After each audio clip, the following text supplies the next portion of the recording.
What we know is that people have different capabilities, and it could be that that extends to people who are on the spectrum.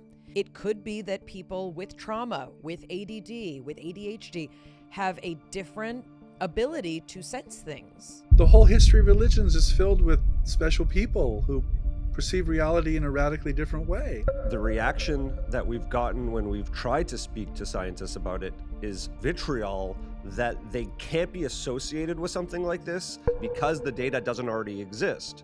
I think science actually prevents these things from appearing. The whole act of measurement and the whole act of a laboratory and the whole act of experimentation actually prevents the event from happening. Explain that to us. We don't know, Mayim, because we're not allowed to study this in any kind of rigorous way, right? If there's a metaphorical table, what the skeptic is doing is taking everything off the table that he or she cannot explain, and then, I can explain everything on the table, but that's just because you just took everything off that you can't explain.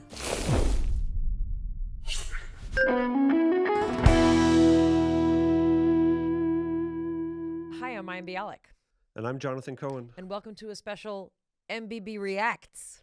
This episode is going to touch on some topics such as telepathy, clairvoyance, psychic ability, what it means to have a near-death experience. We're not simply going to talk about these things because they're fun and we want to convince you to believe things. Jeffrey Kripal is the J. Newton Razor Chair in Philosophy and Religious Thought at Rice University. He hosts the Archives of the Impossible collection and conference series, and he also co-directs the Center for Theory and Research at the Esalen Institute in Big Sur, California. He is literally a scholar of why and how to have an open mind about things, how to frame things that we may not want to believe in a cultural, historical, and religious context so that we can understand the deeper messages about what these experiences mean and the potential that they have for helping us understand our humanity. His book, How to Think Impossibly About Souls, UFOs, Time, Belief, and Everything Else is fantastic. I recommend this book and all of his books, including Changed in a Flash, which is the book that he wrote with Elizabeth Crone about her experience. Jeffrey Kripal is a master of explaining the impossible in a way that is accessible to those of us who do have scientific and analytical minds. And we're going to ask him to frame the Telepathy Tapes, which was the #1 podcast in America in early 2025. And we're going to ask him to basically explain in the framework of thinking impossibly and what he calls thinking with, how we can understand some of the phenomenon from the telepathy tapes and what it means for those of you or those of us who are afraid to even entertain what the telepathy tapes makes possible. Jeffrey Kripal, welcome back to the breakdown for our special MBB React. Thank you. Thank you, Mayim. Thanks for having me back. So, science in general as a discipline is and has always been about kind of pushing the edges of what's possible. What can we imagine? What can we explain? What can we experience? And in many cases, what's real. And science has never been afraid of things that we don't understand. The whole purpose of the discipline is to help us better understand things that seem either impossible or unreal. And imagining that human beings might be more complex than we might have previously thought, or that human beings might have a set of abilities that we can start to sort of codify, should not be something that science is afraid of. And yet you operate in the world of academia and of scientific rigor. And there's a category of things that scientists, for the most part, really don't want to entertain. They really don't want to talk about it. We are most interested in talking to you about the authenticity of mystical experiences, spiritual experiences, and paranormal experiences, which have been reported globally for millennia. And it's also a legitimate aspect of what so many want to dismiss as illegitimate. So, parapsychology studies telepathy, studies things like clairvoyance, psychic abilities. These are things that are studied.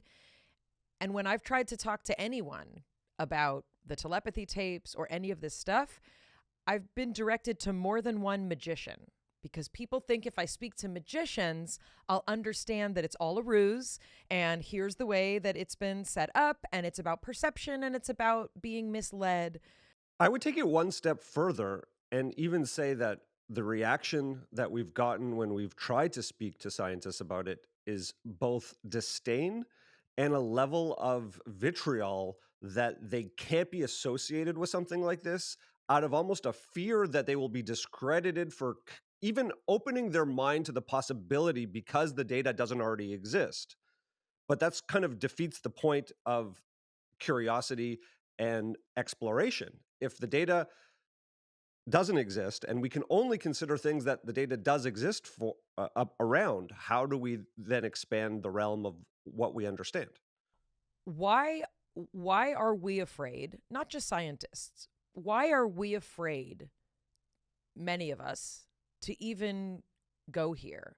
Why do we push this aside? What is it about the human desire for, I don't know, stability, reality? What is going on when people won't even entertain something like telepathy? I think there's a lot of reasons for our fear around this, some of which are, well, they're all understandable. And I have tried to essentially mainstream this topic in the academy and with scientists because I think it's really important that we start talking about this. I think we're basically afraid of it because we operate somewhere with a kind of secular physicalist or materialist worldview in which all that exists is matter, and matter is ultimately insentient. It has no meaning to it, and everything that exists because of physical causes that are strictly linear, come from the past and into the present. And what this material suggests is that that's not the whole case. That there are particular kinds of people that have gone through particular kinds of usually trauma or suffering and have arrived at some other reality that they perceive that other people don't. And so I think when you get pushback, I think these are people who are just being very honest. They only perceive reality through the senses and through human reason and through whatever their science happens to be, and they are afraid of the people who suggest or who articulate a set of experiences that can't be fit into that box, can't be fit into that particular science or that particular physicalism. The same happens with religion, though, by the way. I mean, religious believers are really good at dismissing things that don't fit into their box. Can you give You us an know, example? well, it's demonic. I mean, that's the answer you get a lot when you talk about these realities from religious people. It's, oh, that's demons. And that's a traditional kind of response or Christian response to magical experience that cannot be fit into their particular religious worldview. So the demon or the devil becomes that which the system cannot articulate or integrate. That's one example. Um, the scientists, the physicalist tends to say, oh, it's nonsense, or it's pseudoscience, or it's an anecdote, or they use all these words that dismiss the human being in a fairly dramatic way, but cause us not to think about what's actually going on. My joke is that the table here's if there's a metaphorical table, what the skeptic or is doing is taking everything off the table that he or she, and by the way, it's usually a he, cannot explain. And then the person will say, oh, I can explain everything on the table. And I'm like, yeah, but that's just because you just took everything off that you can't explain. So you control what's on the table, and that's somehow I think that is comforting.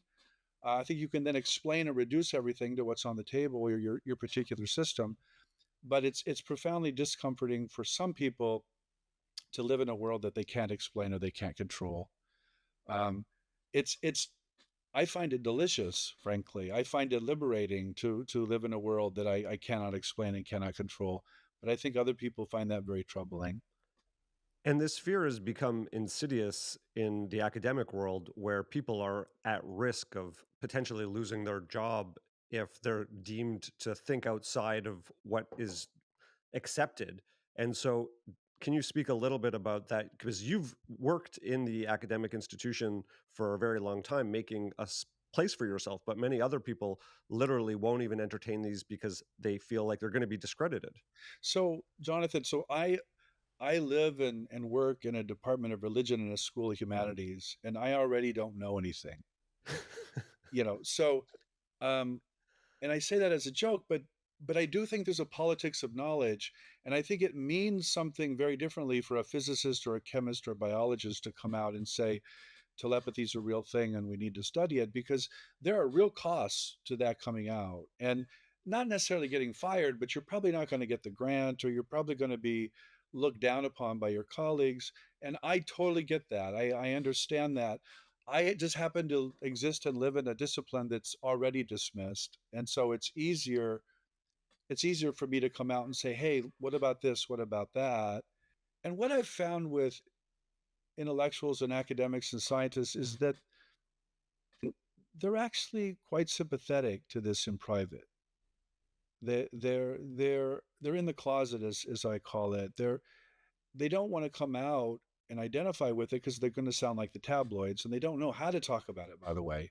But what I do is I come into a university setting and I just start talking about it, but I talk about it in the terms of literary theory or history or physics or whatever the case might be, and then they're much more comfortable because you're essentially talking their language. And I think when we try to translate this into the public, I think it becomes trickier, and so something like a film or a podcast is tricky because you're translating a set of knowledges across very different groups of people. What we know is that people have different capabilities, people have different abilities, different ways of seeing the world. And one of the things that you talk about is that there may be people who have experienced certain things that give them an extra sensitivity or an extra ability to sense things. And it could be that that extends to people who are on the spectrum. It could be that it extends to people who are nonverbal because they're not using a lot of resources for verbal communication. It could be that people with trauma, with ADD, with ADHD have a different ability to sense things, which means you are dealing with a subset of the population, and we cannot use rules that apply to the entire population to understand what's going on. Is that accurate? Yeah, that's very accurate. I mean, I would just remove the maybe and the could be. I would just say, obviously, there are these people who experience reality differently, and the whole history of religions is filled with special people who perceive reality in a radically different way. I mean, that to me is just obvious. And so I'm not a scientist. I don't have to follow the rules of science. I think science actually prevents these things from appearing, by the way. It's not just, and I think that's part of this fear element too. It's not just that some scientists are afraid of these things, it's that science itself prevents the appearance from happening. The whole act of measurement and the whole act of a laboratory and the whole act of experimentation actually prevents the event from happening. The example that I like to give, which I think we heard from Dr. Amir Raz, who is a neuroscientist and a magician, and what he said was, if you've ever seen someone who knows a trick that someone's going to do, it ruins the whole thing. It's like if someone's about to tell a joke and someone's like, I've heard that, I know that, I know that. That kills the vibe, right? And so it's not just that we're talking about a vibe, but we're talking about the act of analysis, exploration, and skepticism, and a lack of ability to be open doesn't allow for this opening, right? I mean, so when I was a kid in the 60s and 70s, probably before either one of you were born, and I read something called Mad I Magazine, and grew there up on was Mad this. Magazine, yes. Yeah, well, there was this. Why do you remember particular things? I mean, there was this scientist. He was a botanist, and he was going to study this rare flower that only bloomed like once every 20 years in the desert. And there it is, it's blooming, and he looks through it on a magnifying glass, and the sun comes through and fries it. And so My joke is you don't go to the North Pole to prove the existence of zebras. You go where the phenomenon actually happens, and where these phenomena actually happen in the real world, in human life, is in suffering and disorder and chaos and trauma.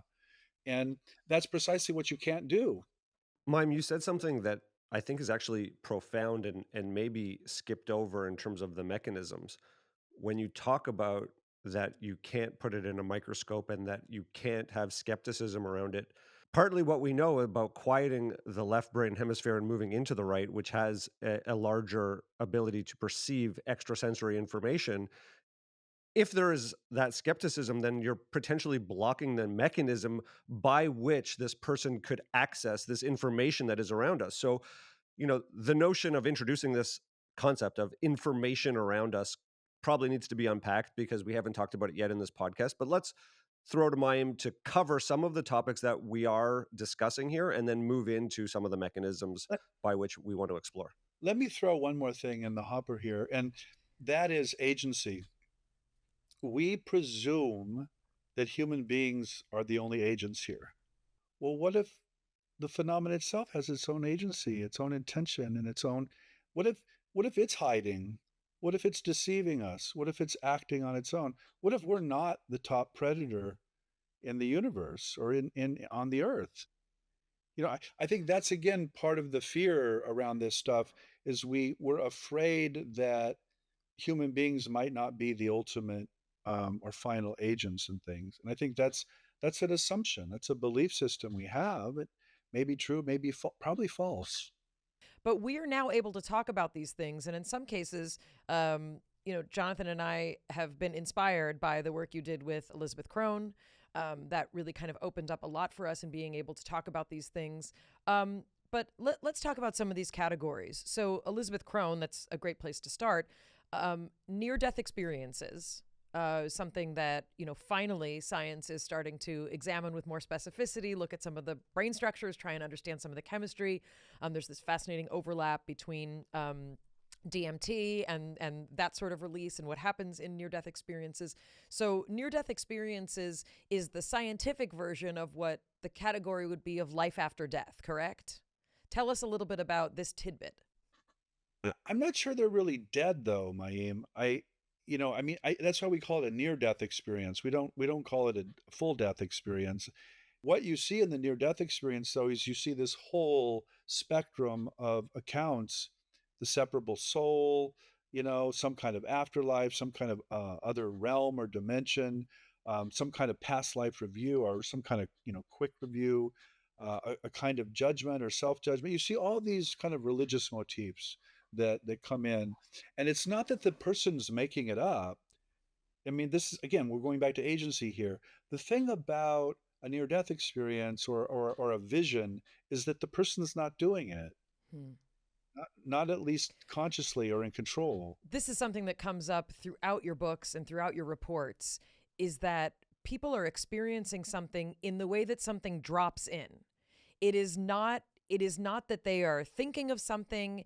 If you've ever had a flashback, which are not fun, you're not remembering something, you are experiencing something. And that's what almost everyone describes in all variety of categories throughout your books, is that they receive information as a knowing. It's not a learning or an experiencing. It's that they're being, it's like a download. It's passive. To use the old-fashioned philosophical language, it's passive. The download, of course, is a metaphor from the 90s and the early 2000s when we had that. And it's interesting how these metaphors track our technology. But this again goes back to this question of agency, and this is why the comparison with stage magicians is so wrong. Because the stage magicians are the agents, and they're really trying to trick people, where these human beings, they're not trying to trick anyone, and they themselves, if anything, are the tricked. You know, they're in shock.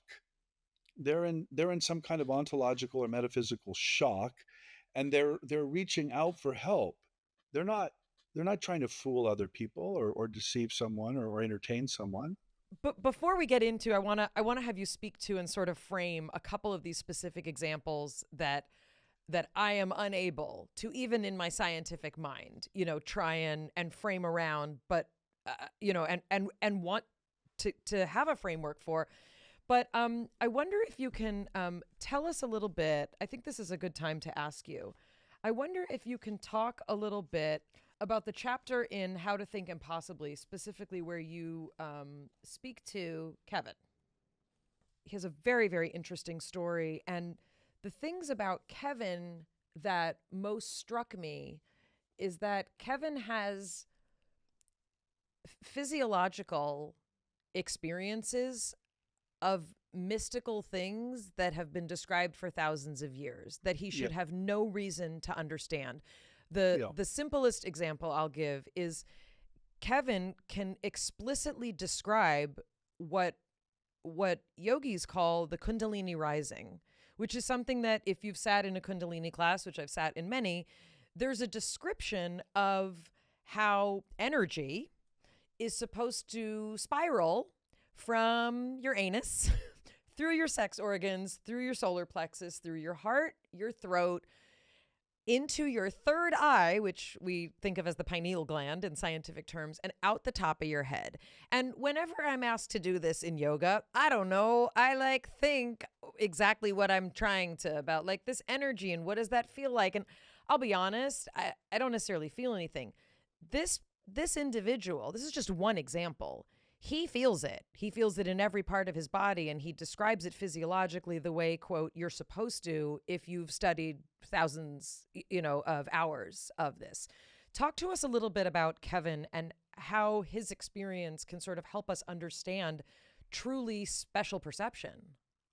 Kevin wrote me, I don't know what year it was, but it was a long time ago. And I asked him, we agreed to write this chapter together. So a lot of that chapter is actually Kevin speaking, and one of the points of the book, which I'm sure you know, is this notion of thinking with, which I hyphenate. And I don't mean that Kevin is an object of research here or of my own scholarship. I mean, he's actually teaching me. Kevin is my teacher, and I think he knows things and he experiences things that I certainly don't know.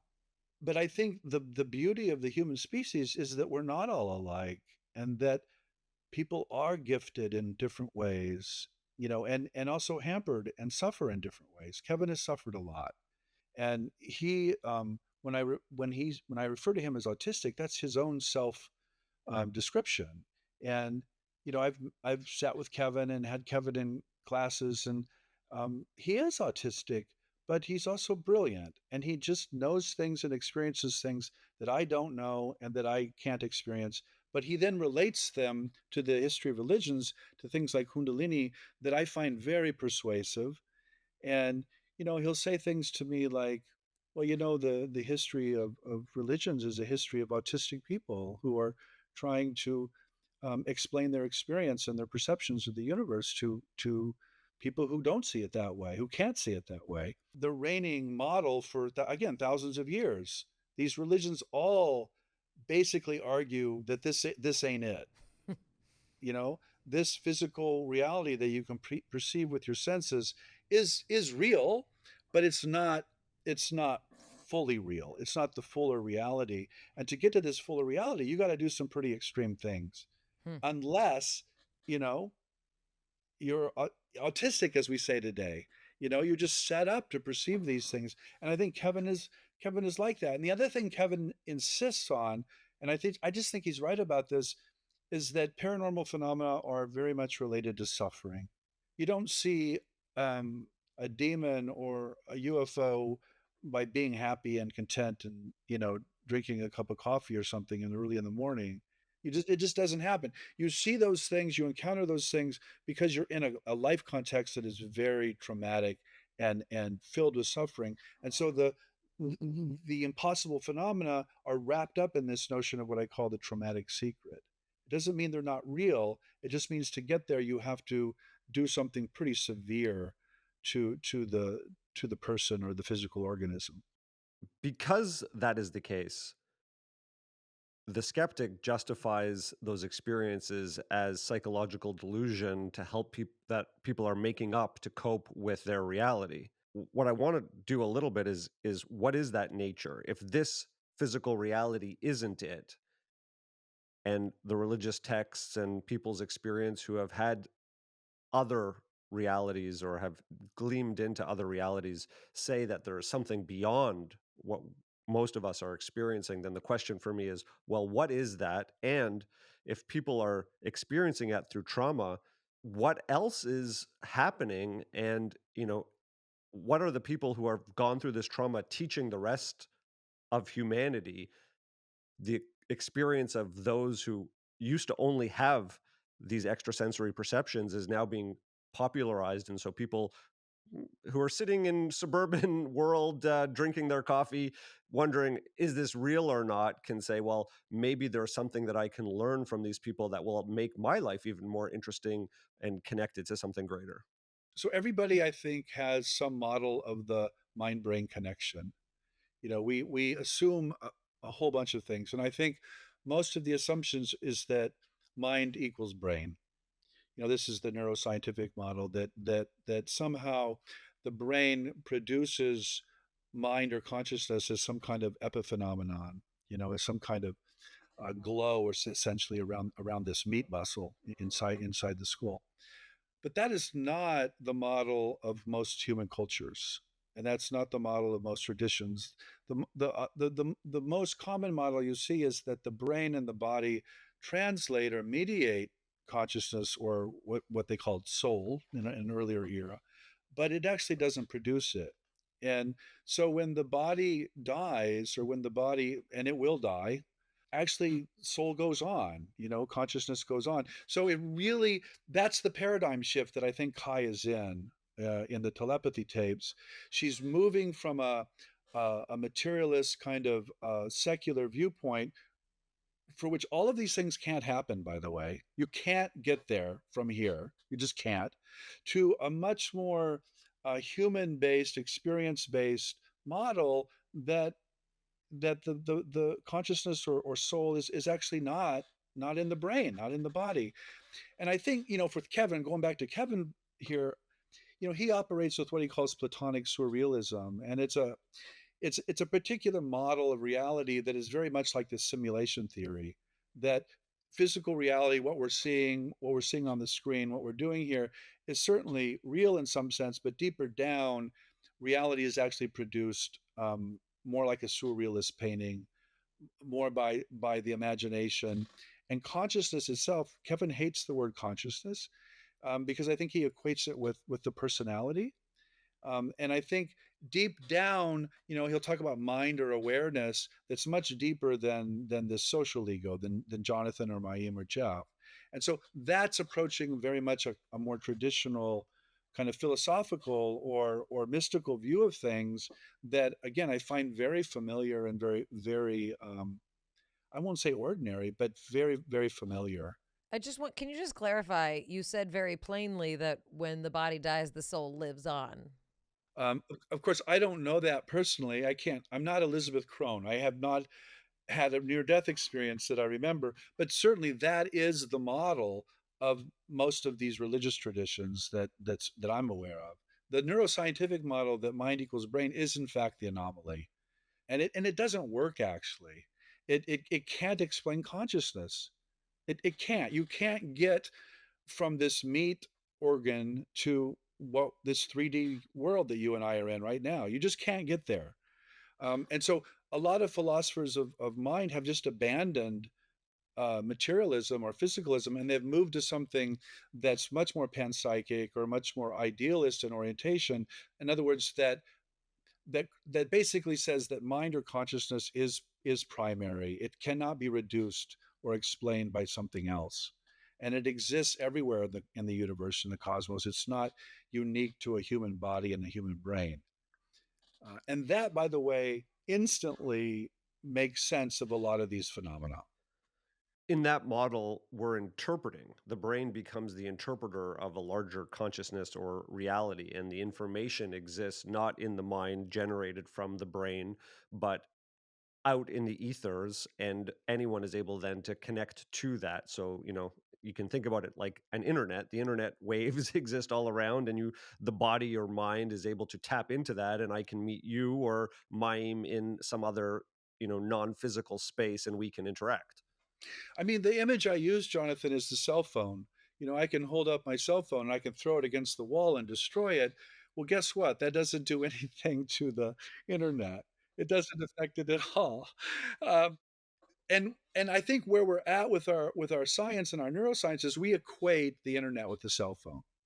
Essentially, that's the equation, because it makes a lot of sense. You change the mechanisms or the applications on the cell phone, and then you therefore change the behavior of the internet and what you're perceiving. It makes total sense, but it doesn't make any sense at all of these other experiences. And so we take them off the table. And I'm like, don't do that. Just don't do that. In the telepathy tapes, there is one individual who passes away, John Paul. He dies. Yeah, John Paul. And several of his friends who he would communicate with in this other realm, the Hill, they all seem to, by their parents' report, fall into some sort of sleep or slumber at the time that he dies. And they report to their parents with, the way that they communicate with their parents. They report that he died, to which the parents say, I don't know what you're talking about. And then they later find out that he indeed had died. Now, I think there's 2 or 3 examples in the telepathy tapes. Now, the easy explanation is everybody's lying. All the parents are lying, and they don't really know what time it was. And it's just like wishful thinking that they were all sleeping at the same time because they were meeting in this fake space that they've all created. What is the thinking impossibly explanation for this in the simplest terms? So before I tell you what the answer is, thinking impossibly is not reducing something to your particular worldview. And that might be religion, that might be science, but just don't do that. Think with the experiencers. And I think where this example goes is to this model of consciousness that I described earlier. These are just these individual autistic children are simply nodes. They're picking up this signal from this broader consciousness or mind, and when one of those nodes dies, they know right away that and because they're emotionally entangled with that node. When to go back to my cell phone, I get emails all the time saying, well, somebody tried just to get into your system. Somebody did something on your TV or on your Amazon account. So the internet knows instantly what has happened to another node. And so I think what's happening in this situation is you are led down the path of presuming there's some kind of shared mind or shared consciousness, and that they're interacting, and that they just know this. They don't even know how they know it. They just know it. I think one of the strongest categories of phenomena is actually precognition. In other words, somebody knowing in perfect detail what's going to happen 24 hours or 3 weeks or 3 years out, and often down to banal details like who's in the office and where they're standing and et cetera. Thinking impossibly basically asks the question, well, what does time have to be like? What does space-time have to be like to make that experience possible? Because obviously the experience happens all the time.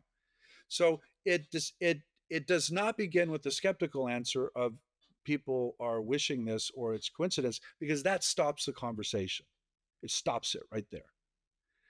And you land on a kind of materialist or physicalist answer where future hasn't yet happened. I think where we go with precognition is that the future has already happened, and that there's some kind of retrocausal or some kind of influence from the future back into the present that these people are picking up on, usually in dreams, by the way. So that was going to be my next question. So one of the other episodes has a mother whose son is nonverbal, and she claims that she reports that when she is in a certain calm state, meaning when she hasn't had a busy or crazy day, she will be interrupted in her dream by essentially communication from her child. She is not asleep, she's not awake, but she is receiving information in this episode. She is receiving instructions about music that her son wants to write and communicate, as well as lyrics.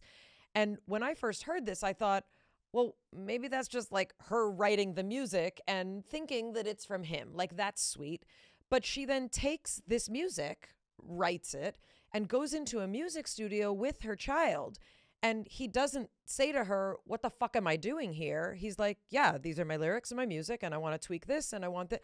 And he's then communicating all the things about this in a way that indicates that he was the agent of the music and the lyrics that she is only receiving when she is sleeping.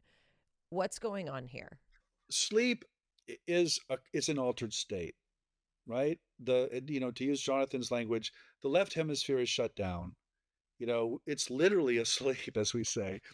And so the person is open to access to other information, other parts of the universe through, let's say, the right hemisphere, or and so what you get in the history of religions is this really common notion that the divine communicates to the human through dreaming. That's as old as it gets. That's literally, like Jewish prophecy. They were all that's dreaming and having visions. They were all asleep. They weren't wide awake dreaming of griffins and chariots through the sky. They were sleeping. Right. And people to this day have dreams that they know they didn't come up with. They know it's some kind of reception that goes on, but it only goes on in a dream. And it's often coded. It's also often coded in narratives and symbols that have to be interpreted. And this is the origins of psychoanalysis and Freud and all kinds of things. We recognized for a long time that dreams are a very special place where things come into the human. And of course, if you're a materialist or a physicalist, again, dreaming is just the brain doing something, doing its own thing at night. But if you're not a materialist or a physicalist, dreaming is a really good place. It's a very common altered state in which other kinds of cognition and other kinds of information can come in. And we also know about the brain waves that are involved with, like, the theta waves and all of the waves that are involved in terms of when you are most receptive, when you are most susceptible, when you are most able to sort of gather and take in information that you can experience. So we actually know a bit about what the brain is doing in those states. Right. And those are all correlations, right? Those are all third person descriptions of something that's going on in the brain. Those aren't actually records of the dream itself. We need the subject. We need the form of consciousness to tell us what the dream involves. But the theta waves or the beta waves or however the neuroscience talks about the brain, it's an external view of what's actually going on.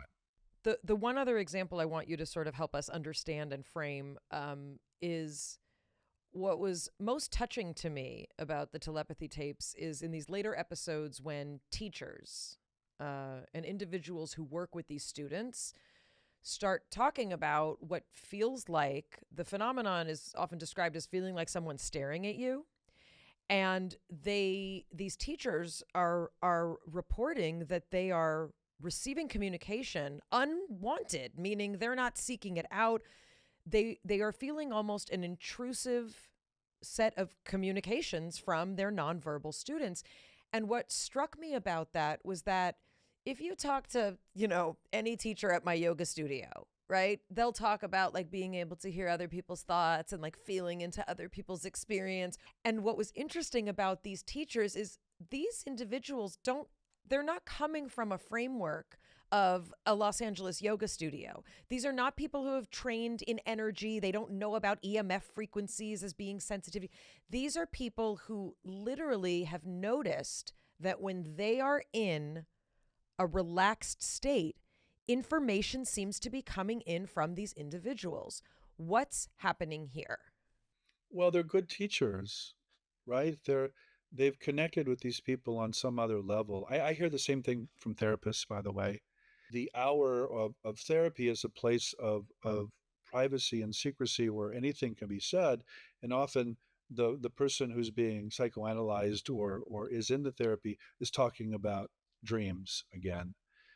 And And sometimes it involves a therapist in a way exactly like what we're seeing with the children and the teachers. So that again doesn't surprise me at all, because these people are deeply entangled. Those and that, I know that's a quantum word. I don't mean it in a quantum way necessarily, but I think what we, to go back to your original question, and this is Jonathan's question too, we all live in a Newtonian world.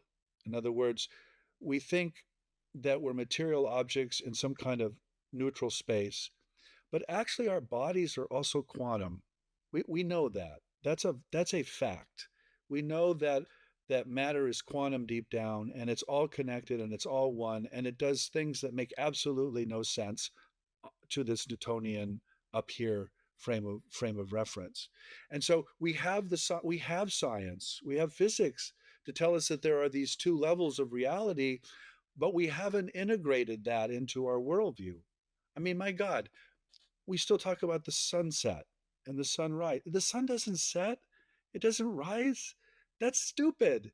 But that's what it looks like. And so we keep saying this ridiculous thing. So we haven't even organized a Copernican revolution. It's a lot more cumbersome to say like, well, we're rotating and the proportion and the degree is not allowing us to have access to the rays of the. It's like. But look at the resistance to evolution. Look at the resistance to the Big Bang. Look at we have not integrated these scientific discoveries and conceptions in a way that is really practical and powerful and poetic. By the way, we could do this poetically. And by the way, I don't mean to. The early quantum physicists, they all turned to one place for the best place to understand what quantum physics was about, and that one place was mystical literature. They all turned there. That was not an invention in 1975. They were doing that in 1935, and they knew darn well where to go. And that's essentially what I'm trying to say. We have the resources. We have the cultural texts and the memory to do this quantum Newtonian thing, but we won't do it because we just think we're Newtonian. We just want to pretend, that we're up here and that's all there is. Well, that's not all there is. And the practical application for anyone who's listening that says, maybe I've had that sense. Maybe when I'm thinking about someone, it may be because there's information available or we're entangled in some way. We can start to access that information and see what it's like to receive and connect in outside of our rational brain and see what's available to us. I think that, the people that we're connected to, that information is available to us if we start to pay attention to it and we start to open our minds that we are not merely this material collection. People are ready for this. They really want this. They know that the skeptical materialist answer doesn't really work, but they also know that the believer or the religious answer doesn't really work either. And they want something smart in the middle of those two things. They want a beyond. And that's what I mean by impossible thinking. It's like you're thinking after religion and science. It doesn't mean you're dismissing religion or you're dismissing science, but you're also thinking after them. You're thinking in categories that don't actually fit in to those particular worldviews. I love the elephant example. Oh, him with the elephants. Okay. So the elephant example is about animal, kind of awareness. And they talk about this in the telepathy tapes, but I have heard this elsewhere. There was a group of elephants that were, I believe, rescued by a gentleman, and they lived on this happy elephant place. And when he died, it was a nature preserve. Happy elephant place. And when he died, these elephants on that day, they came back. They from all around. 2 days of travel. They traveled for days to come back to the place that he was. And as the story goes, every year, the exact same day, they do this. They're not getting iCal notifications to say that it's that time of year again, we better make the trek. However, animals do, just in science's defense, animals do know about seasons. Birds migrate, whales migrate. You know, We animals. haven't believed that they know the day of the week and the day of the year. I mean, what the elephant story suggests is that consciousness is not restricted to the human being. But that's where we're taking this. We're taking this that this could also happen to humans, that people can sense. Again, I'm trying to have you frame it for me. Yes, and it's suggesting that not only can that happen, but then for years forward, they have a sense of time and that these markers of these significant events maintain and that the energy is available and they're tracking that. Like that to me is the most magical part of it. Well, I hear you, and I think you're right. I mean, pet owners. Let's not go to elephants, which most of us don't have any connection to. Let's go to dogs. I mean, if you talk to most people who live with a dog, they know darn well that there's some kind of communication that goes on that is not explicable, in ordinary terms. And Rupert Sheldrake, to kind of refer to one of the scientists in the telepathy tapes. I mean, he wrote a whole study on dogs who knew when their owners, as we call them, was going to return. And they would do so randomly. And he had a camera placed in the house, and he knew he was telling the person what to do. And so, you know, again, I think these abilities are not just human. And I don't think that's a surprise. I mean, it doesn't have to be a surprise to something like evolutionary biology that animals have capacities that humans don't, and maybe humans also. Maybe we once had these telepathic capacities in a pretty obvious and unproblematic way, and then we developed language and books and podcasts, and these things withered away because we don't need them anymore. I can definitely see a worldview or an anthropology where something like telepathy is really common. Jeffrey, what you said is that potentially it's not needed anymore. And my position is that by reintroducing it, we actually have the capacity and capability for a much more engaged, magical experience here on Earth, potentially being guided by intuition with an increase in synchronicity, and that the paths of our lives, both financially and socially and from a physical health perspective, can be dramatically increased by reaccessing these parts of ourselves that very well may be inherent to us as human beings. Obviously, I think that's correct. I mean, I'm just trying to articulate the modern secular scientific culture and why this is rejected for understandable reasons, and why these abilities might have become less. I'll give you a simple example. In the humanities, we talk a lot about the buffered self. And one of the assumptions is that the self is way more buffered in 2025 than it was in 1425. What does buffered mean? Well, thick, protected.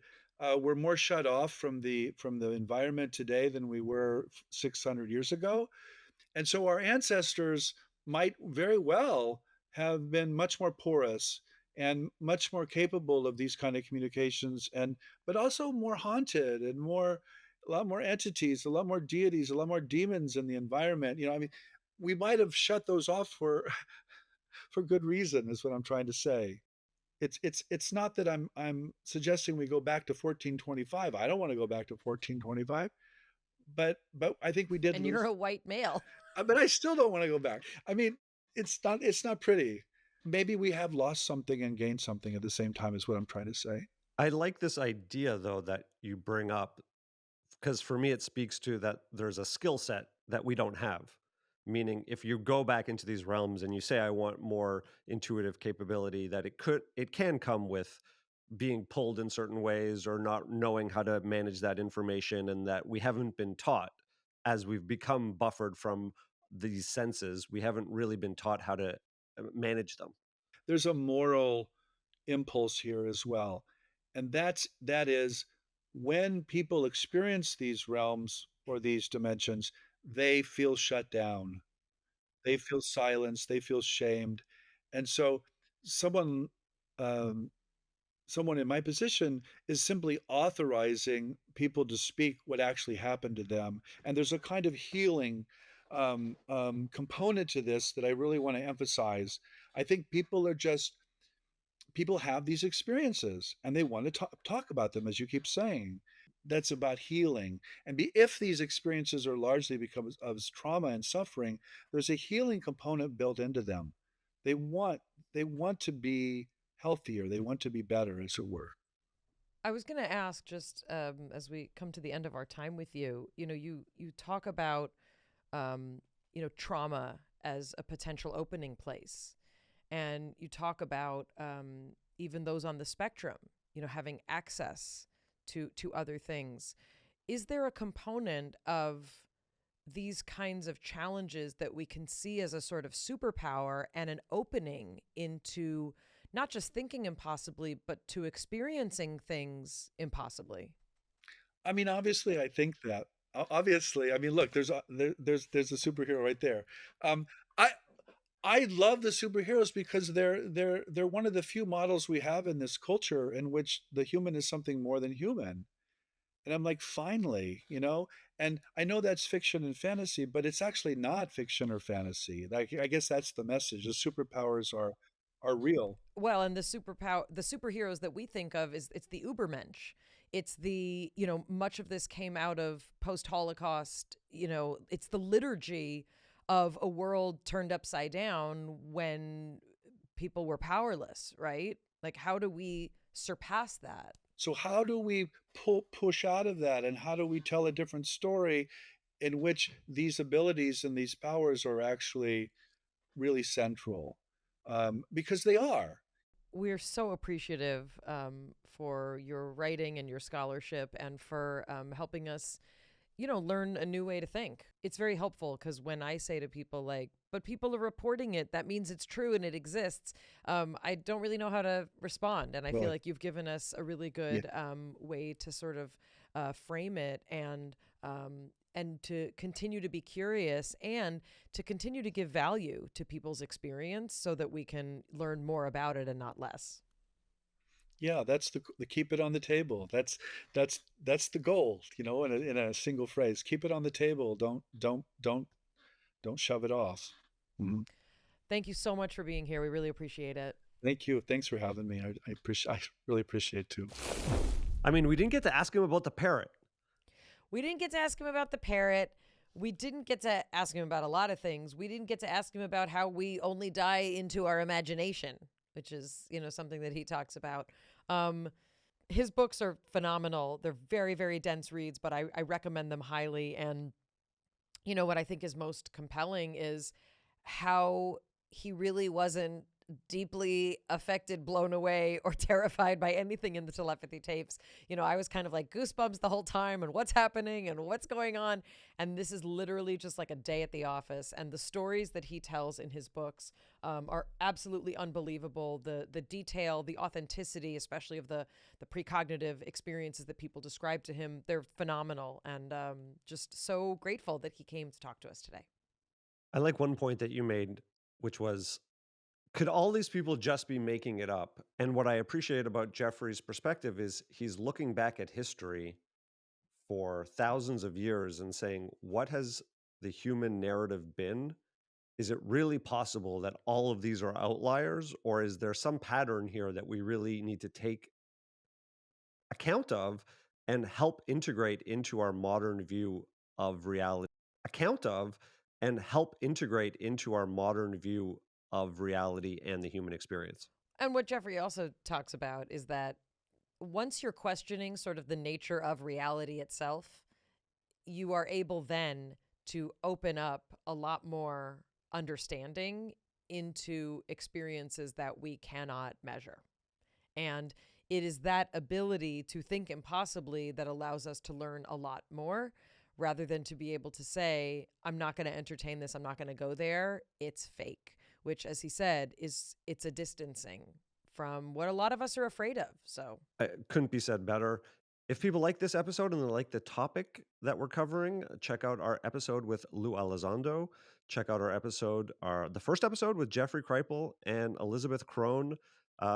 Go into the back catalog. Check out our episode with Corey Taylor, who has a lot of experiences with intelligent entities, as he calls them. We're exploring. We're keeping an open mind. From our impossible breakdown to the one we hope you never have. We'll see you next time. It's Mayim and Bialik's breakdown. She's gonna break it down for you. She's got a neuroscience PhD or two, one fiction, and now she's gonna break